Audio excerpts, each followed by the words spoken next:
அனைவருக்கும் வணக்கம். எங்கள் ஊர் விருதுநகரில் இருக்கிற மீனாட்சி உடனுரை சொக்கநாத பெருமான் கோயிலில் வந்து கும்பாபிஷேகம் நடக்க போகுது. அதுக்காக யாகசாலை செஞ்சுருக்காங்க. அதை பார்ப்போம். யாகசாலைங்கிறது திருமூலர் அருளிய திருமந்திரத்தில் 9 வகையான ஓம குண்டங்களை சொல்கிறாரு. நாற்கோண குண்டம், முக்கோண குண்டம், பிறை குண்டம், வட்டகுண்டம், அறுகோண குண்டம், அஷ்டகோண குண்டம், யோனி குண்டம், பதும குண்டம், வாரண குண்டம். இதை இப்போ நம்ம பார்க்குறது பதும குண்டம் அப்படிங்கிற தாமரைப்பூ வடிவில் இருக்கிறது உள்ளே இருக்குது, அதுதான் நடுவில் இருக்குது.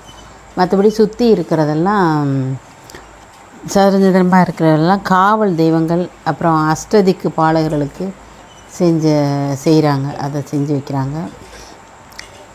யாகம் நம்ம வீட்டில் எப்போயாவது ஒருக்க சின்ன அளவில் தான் நம்ம செய்வோம். கோயிலில் இந்த சதுரமாக இருக்குல்ல, இதெல்லாம் அஷ்டதிக்கு பாலகர்களுக்காக செஞ்சுருக்காங்க.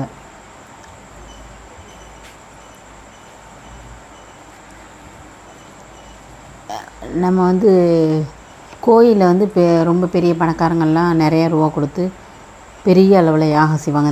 இந்த அளவுக்கு பெருசாக யாகம் செய்வாங்க கும்பாபிஷேகத்துக்காகன்னு சொல்லி.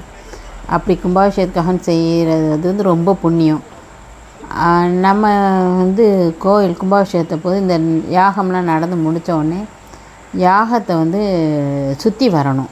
நம்ம முக்கியமான நமக்கு நடக்க வேண்டிய ஒரு வேண்டுகோளை மனசில் வச்சுக்கிட்டு சுற்றி வந்தோம்னா அந்த 11 தடவை சுற்றி வரணும். அப்படி சுற்றி வந்தோம்னா வேண்டுகோள் நிறைவேறும். யாகம் செஞ்சவங்களுக்கு என்ன புண்ணியம் கிடைக்குதோ அதே புண்ணியம் நமக்கும் கிடைக்கும்.